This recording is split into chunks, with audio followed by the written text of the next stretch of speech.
Welcome back to our channel. Is it time to change your air filter in your Enclave engine air filter? Question might be, how often I do that? Well, it's recommended to do it about every 30,000 miles on normal conditions, but if you're in dusty and poor air quality conditions, then you might want to do it a little sooner, such as 15,000 miles or so. So we are here going to do that to my wife's car. And so I got the light all set up here, and here's some tools I'm going to need. I really like this. It's a cobalt that you can put all the different bits on the end.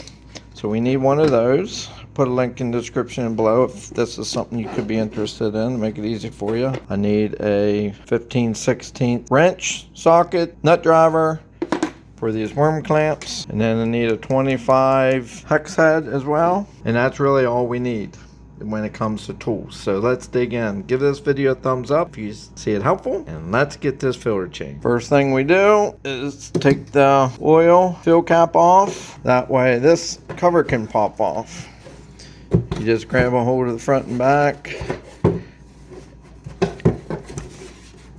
and then grab the rear like that on each side.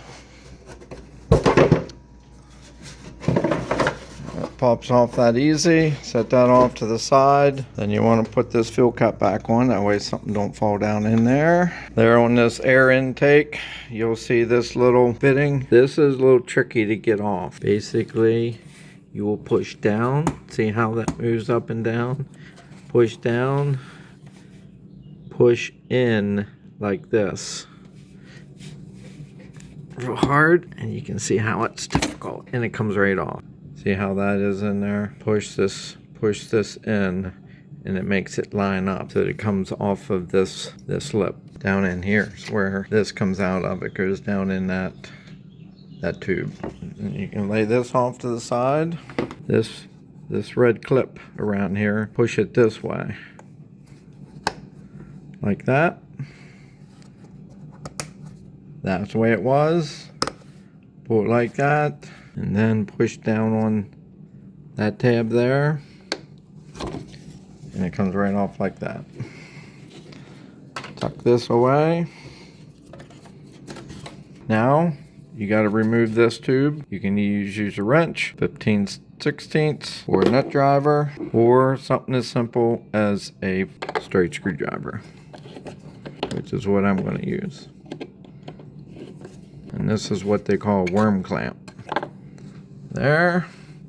Then you got one down here on this side.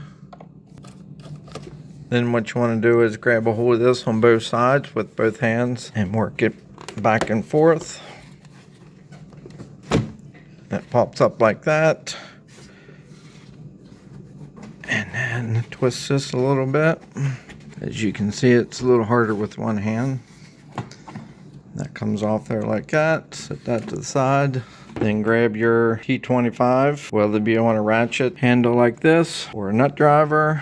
And then there's a screw here, screw up here, one back behind that's a little bit longer, and then one down here, or actually two right here.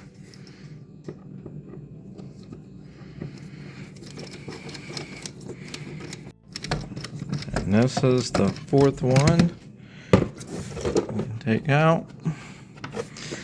Lay them all to the side here so you don't lose them. And then this is the hardest one.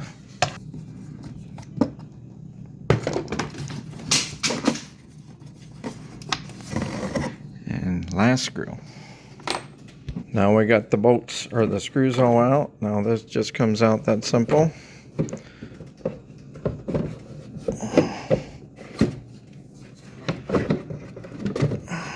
And you want to put it out this way because you want to keep dust away from the intake.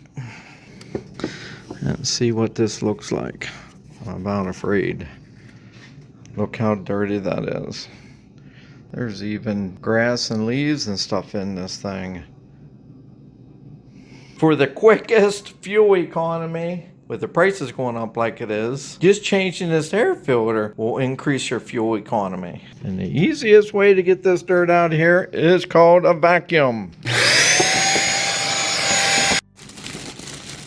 Now we get the new air filter out that we got off Amazon. which is a premium air filter. There'll be a link down below for this as well. And now this has a rubber gasket around it. We just have to make sure that it seats down in here properly. Really not a hard way of doing it. And then grab the airbox top cover. Place it back down in here. Like that. Now one common thing you have to keep in mind is there's hoses down there. See how it's under there? You gotta make sure it's not pinched under there.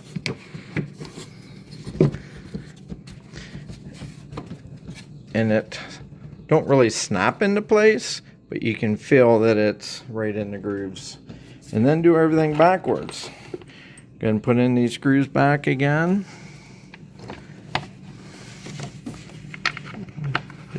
Here. And then Levi's gonna screw them into place and show how easy it is to use this fancy tool. Work pretty nice. Mm-hmm. Yeah. And then the last screw goes in, which is the hardest one to reach. I shouldn't say it's the hardest one, it's the most difficult of the 5. Okay, now we pick up this tube. Stick this down in on here like this. There, it snapped into place. And then put this end on. Like that. Next, we'll take this sensor and you just line that up like that. You can see this little clip on here, the little tab. That's what this in here will grab onto. And you push on until you hear click. Hear that click? And then we will grab this little tube, stick this end down in the tube there. There. And push this one until you hear it click. Actually, I didn't hear it click. It's because it wasn't in. There we go. Did you hear that click? And make sure it's seated and not strained. Then we'll take this filler cap off again. Put this on.